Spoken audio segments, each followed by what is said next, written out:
इस वक्त जिस तरीके से महामारी ने भारत को जकड़ा हुआ है, ऑक्सीजन की सप्लाई बाधित हो रही है, जिसकी वजह से कई शहरों में ऑक्सीजन मिलना थोड़ा मुश्किल हो रहा है। अब इस मामले में डीआरडीओ सीधे उतरा है। यहाँ तक कि डीआरडीओ ऑक्सीजन सप्लाई के लिए तेजस फाइटर जेट्स में यूज होने वाली टेक्नोलॉजी का इस्तेमाल कर रहा है। वैसे आपको बता दें, ऑक्सीजन जनरेट करने की ये टेक्नोलॉजी जो कि फाइटर पायलट्स के लिए होती है, ये पहली बार किसी हॉस्पिटल के लिए इस्तेमाल होगा। डीआरडीओ सेना के साथ मिलकर उत्तर प्रदेश में 2 हॉस्पिटल बना रही है, हज हाउस और गोल्डन ब्लॉसम रिसोर्ट को, जिसमें 250 से 300 बेड होंगे और इन हॉस्पिटल्स में डॉक्टर, नर्स और सपोर्ट स्टाफ आर्मी के होंगे। रक्षा मंत्रालय के अनुसार डीआरडीओ ने डेवलप किया हुआ है ऑनबोर्ड ऑक्सीजन जनरेशन सिस्टम, जो कि तेजस के लिए इस्तेमाल होता है, लेकिन अब इसी का इस्तेमाल मेडिकल फील्ड के लिए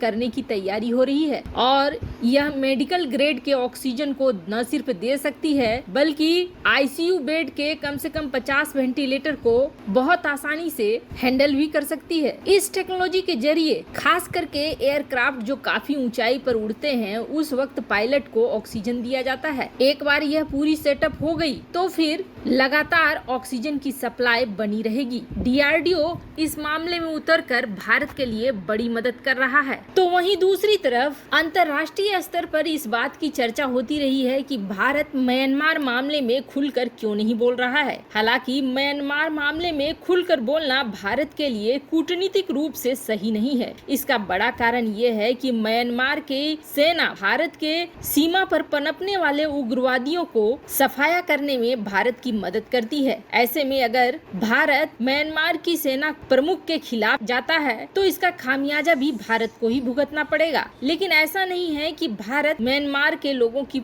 समस्या को समझ नहीं रहा है और इस प्रॉब्लम को वैसे ही छोड़ दे रहा है। यूएनएससी में जहां म्यांमार को लेकर भारत ने आवाज उठाई, तो वहीं म्यांमार के सेना प्रमुख पर दबाव भी बनाया, जिसके बाद म्यांमार की तरफ से जो प्रदर्शनकारी पकड़े गए थे, उन बंदियों को छोड़ने का आदेश दे दिया गया। और इसके अलावे थोड़ी कोशिश जरूर की जा रही है कि प्रदर्शनकारियों पर अत्याचार न होए, पर अभी भी राजनयिक बंदियों को लेकर म्यांमार की सेना ने कोई निर्णय नहीं लिया है। वैसे मीन आंग जो कि अभी सेना प्रमुख हैं और उस देश के प्रमुख भी हैं, उन्होंने जब सेना परेड कराई थी अपनी सालाना, तो भारत, रूस, चीन सभी को बुलाया था, जिसमें भारत के भी प्रतिनिधि पहुंचे थे, रूस के भी और चीन के। जिसके बाद प्रदर्शनकारियों के ग्रुप ने तीनों देशों की खूब आलोचना करी थी, जिसमें भारत की भी आलोचना करते हुए ये कहा गया था कि दुनिया का सबसे बड़ा लोकतंत्र कैसे हाथ मिला सकता है उससे जिसके हाथ हमारे खून से रंगे हुए हों। पर मामला सिर्फ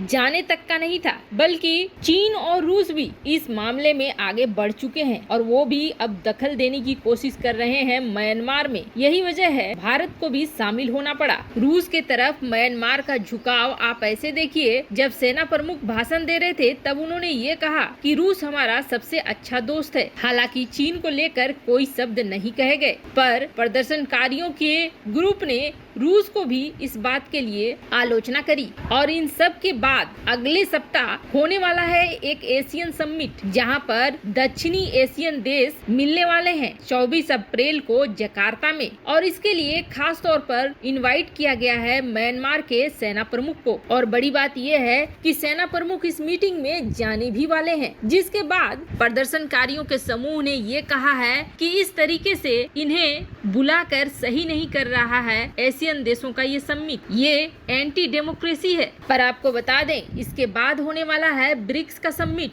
और वो भी भारत में, जिसके लिए सेना प्रमुख भारत आ सकते हैं, जिसे लगभग तय ही माना जा रहा है। ऐसे में म्यांमार के सेना प्रमुख और भारत के प्रधानमंत्री मोदी के बीच किसी तरह की मीटिंग की संभावना भी व्यक्त की गई है। उम्मीद करते हैं इस मीटिंग के बाद म्यांमार की जनता को राहत मिले और फिर से म्यांमार में लोकतंत्र बहाल हो सके। वहीं दूसरी तरफ सबसे बड़ा कहर ढाया है रूस ने नाटो और यूरोपीय यूनियन के ऊपर। रूस और यूक्रेन में तनाव लगातार बढ़ता जा रहा है। यूक्रेन के बॉर्डर पर रूस ने जहां 80,000 सैनिकों को तैनात कर दिया है, तो फिर ऐसे भयंकर हथियार तैनात कर दिए हैं जिसे देखकर ही यूक्रेन आधा कांप जाएगा, और यूक्रेन कांप भी गया है। ऐसे में अब यूक्रेन को भी लग रहा है कि पता नहीं नाटो और अमेरिका अमेरिका उस तरीके से साथ देंगे भी या नहीं देंगे। यूक्रेन ने नाटो को ये कहा कि जो वो शब्द कह रहे हैं रूस के ऊपर, उन चीजों को प्रूफ करके दिखाए। तो इतना ही नहीं, अब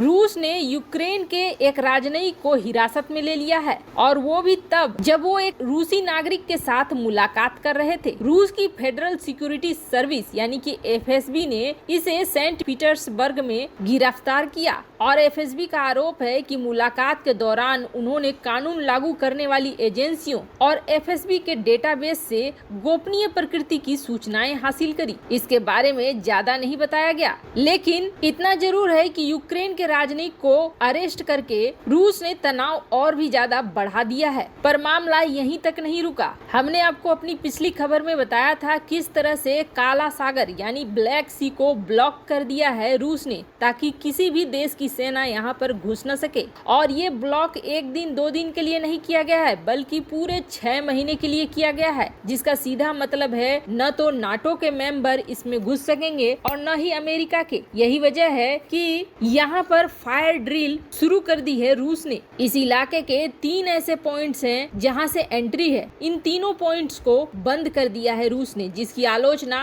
नाटो ने भी करी, यूरोपीय यूनियन ने भी करी। पर उसके बाद एक और बड़ा झटका देते हुए रूस ने कल 20 चेक डिप्लोमेट्स को निकाल दिया है। 24 घंटे के अंदर देश छोड़ने का आदेश दे दिया है। वैसे आपको बता दें, चेक रिपब्लिक नाटो और यूरोपीय यूनियन दोनों का मेंबर है, और चेक रिपब्लिक ने हाल में नाटो और यूरोपीय यूनियन से ये शिकायत करी थी कि चेक रिपब्लिक के यहाँ जो 2014 में ब्लास्ट हुआ था उसका जिम्मेदार रूस है, और इस मैटर को लेकर नाटो और यूरोपीय यूनियन के देश मीटिंग करने वाले थे, ताकि अगर रूस की इसमें गलती निकलती है तो उस पर प्रतिबंध लगाया जा सके। वैसे आपको बता दें, चेक रिपब्लिक और रूस के बीच 1989 से तनाव पहले से व्याप्त है, और जैसे जैसे क्रीमिया पर कब्जा हुआ रूस का और अब यूक्रेन के साथ तनाव बढ़ा, चेक रिपब्लिक का भी तनाव बढ़ता चला जा रहा है। और इस मामले में कहीं न कहीं यूरोपीय यूनियन और नाटो चेक के साथ खड़े होते हैं। इस बार भी यूरोपीय यूनियन और नाटो के बल पर ही चेक ने रूस के 18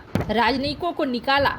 रूस का कहना है कि चेक रिपब्लिक ने ऐसा अमेरिका को खुश करने के लिए किया, जिसके बदले में रूस ने भी एक्शन ले लिया। वैसे इन दिनों नाटो और यूरोपीय यूनियन दोनों पर रूस एक के बाद एक कहर ढा रहा है और सीधा चैलेंज कर रहा है युद्ध का। क्या आपको लगता है नाटो, यूरोपीय यूनियन, अमेरिका रूस के साथ सीधा युद्ध करने की कोशिश करेंगे या जोखिम मोल लेंगे? कमेंट कर अपनी राय जरूर बताएं। जल्द मिलते हैं अगले वीडियो में नई खबर के साथ।